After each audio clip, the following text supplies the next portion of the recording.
കുഞ്ഞുങ്ങളെ ചോദ്യം ഇതാണ്: എയുടെ 12% ബിയുടെ 15% തുല്യമാണ്.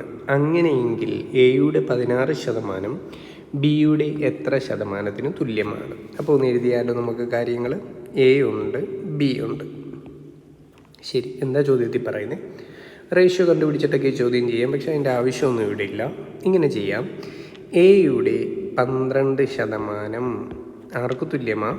ബിയുടെ 15% തുല്യമാണ്. അങ്ങനെയെങ്കിൽ നമുക്ക് കണ്ടുപിടിക്കേണ്ടത് ഈ എയുടെ 16% ബിയുടെ എത്ര ശതമാനത്തിന് തുല്യമെന്ന്. ക്ലിയർ ആയോ? ഇവിടെ എന്ത് ചെയ്താൽ മതി? സിമ്പിൾ ഒരു ക്രോസ് മൾട്ടിപ്ലിക്കേഷൻ നടത്തി ആൻസറിങ് എടുക്കരുതോ? അതല്ലേ അല്പം കൂടി എളുപ്പം. അപ്പോൾ ആദ്യത്തെ സ്റ്റെപ്പ് 16 × 15 ഡിവൈഡഡ് ബൈ താഴെ ആര് വരും? 12 വരും. ഓക്കെ ആണോ എൻ്റെ കുട്ടികൾക്ക്? ഇനി ക്യാൻസലേഷൻ ഒന്ന് നടത്തിയാൽ എങ്ങനെ വെട്ടിക്കളയാം? 3 വെച്ച് ഇവരെ രണ്ടുപേരെയും വെട്ടട്ടെ. 15നെ 3 വെച്ച് വെട്ടിയാൽ 5ആണ്. 12നെ 3 വെച്ച് വെട്ടിയാൽ 4ആണ് അല്ലേ? ഇനി ക്യാൻസലേഷൻ നടക്കുമോ? ഈ 4ഉം 16ഉം ക്യാൻസൽ ചെയ്യാം. 4 × 4 = 16. ബാക്കി എന്തു വന്നു എൻ്റെ കുട്ടികളെ?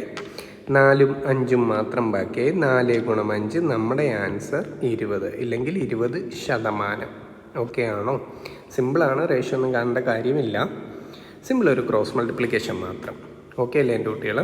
ശരി, താങ്ക് യു.